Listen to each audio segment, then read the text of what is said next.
ख्रिस्त में मेरे प्यारे भाइयों बहनों, सबों को जय यीशु। आज समन्या काल का 31वां रविवार है और आज ये शुभ दिन, प्रभु का दिन। आज का प्रथम पाठ विधि विवरण ग्रंथ से लिया गया है, जहां नबी मूसा इस्राएलियों को परमेश्वर के नियम और आज्ञाओं का पालन करने के लिए प्रोत्साहित और आह्वान करते हुए दिखलाई देते हैं।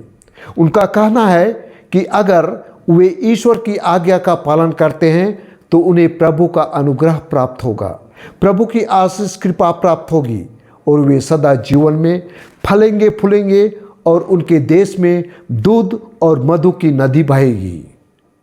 वहीं आज का द्वितीय पाठ इब्रानियों के नाम संत पौलुस के पत्र से लिया गया है, जहां हम देखते हैं कि यीशु मसीह की शक्ति और सामर्थ्य हमें बचाने के लिए, हमें मुक्ति दिलाने के लिए सदा सुनिश्चित है।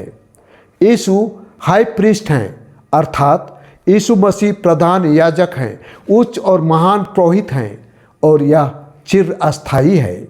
यीशु के जीवन काल में मंदिर का प्रधान याजक या महापुरोहित के लिए प्रभु को नियमित बलिदान देने की प्रथा थी, ताकि लोगों के पापों के लिए प्रायश्चित किया जा सके। लेकिन हमारे लिए इस बलिदान को यीशु मसीह ने अपने क्रूस पर संपन्न किया, इसलिए इसे फिर से दोहराने की आवश्यकता नहीं है, जरूरत नहीं है। हम यीशु के कोड़ों की मार से एवं यीशु के पवित्र लहू से, यीशु के मरण से विभिन्न प्रकार की बीमारियों से चंगे हो गए हैं। हम शुद्ध और पवित्र हो गए हैं, इसलिए हमें किसी भी बलिदान अर्पित करने की आवश्यकता नहीं है। बस हमें ईश्वर को धन्यवाद देने की आवश्यकता है, उसकी महिमा गाने की जरूरत है। आज के पवित्र समाचार में यीशु एक शास्त्री के प्रश्न का उत्तर देते हैं कि सबसे महत्वपूर्ण आज्ञा कौन सी है। वे कहते हैं कि सबसे महत्वपूर्ण आज्ञा यह है कि हम अपने प्रभु परमेश्वर को सारे हृदय से, सारी आत्मा से, सारी बुद्धि से और सारी शक्ति से प्रेम करें।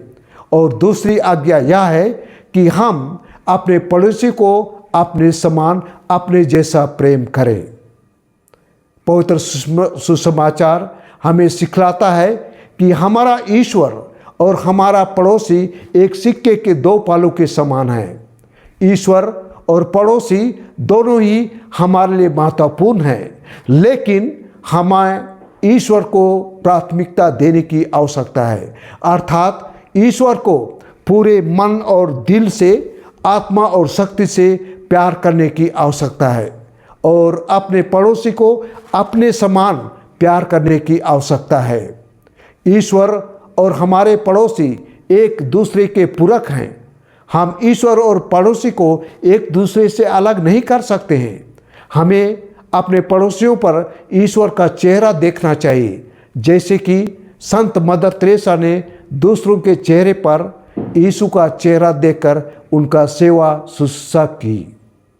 हमें पवित्र समाचार यह भी शिक्षा देती है कि हमें अपने जीवन में परमेश्वर के प्रेम को प्राथमिकता देने की आवश्यकता है और अपने पड़ोसियों से प्रेम करने की भी जरूरत है।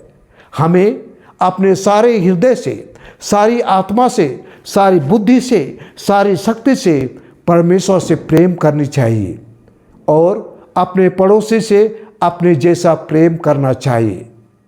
आज का पवित्र समाचार हमें यह भी सिखाता है कि हमें अपने जीवन में ईश्वर की आज्ञाओं का पालन करना चाहिए और अपने पड़ोसी से प्रेम करना चाहिए। हमें अपने सारे जीवन में परमेश्वर के प्रेम को प्राथमिकता देनी चाहिए और अपने पड़ोसी से भी प्रेम करना चाहिए। एक बार संत मदर तेरेसा एक घाव से भरे व्यक्ति का घाव अपने नंगे हाथ से उसके घावों को धो रही थी, पोंछ रही थी, पट्टी लगा रही थी। यह देखकर एक ब्राह्मण व्यक्ति ने मदर तेरेसा से पूछा, यह कैसे आप अपने नंगे हाथ से इस घिनौने व्यक्ति के घावों को अपने नंगे हाथ से धो रही हो, पोंछ रही हो, पट्टी लगा रही हो, या कैसे? इस पर मदर तेरेसा ने उसे प्यार से उत्तर दिया, आप इस व्यक्ति को घिनौना मत बोलिए, यह ईश्वर का बेटा है। मैं इसके चेहरे पर यीशु का चेहरा देकर इसे यीशु समझकर इसके घावों को धोती हूँ, पोंछती हूँ, पट्टी लगाती हूँ और इसे गले से लगाती हूँ। मैं इस व्यक्ति में यीशु का चेहरा देखती हूँ। हाँ भाइयों बहनों, हमारा ईश्वर और हमारे पड़ोसी एक सिक्का के दो पहलू के समान हैं। इनका संबंध घनिष्ठ है। ये दोनों एक दूसरे के पूरक हैं। हम इन्हें एक दूसरे से अलग नहीं कर सकते हैं, लेकिन हमें ईश्वर को प्राथमिकता देने की आवश्यकता है।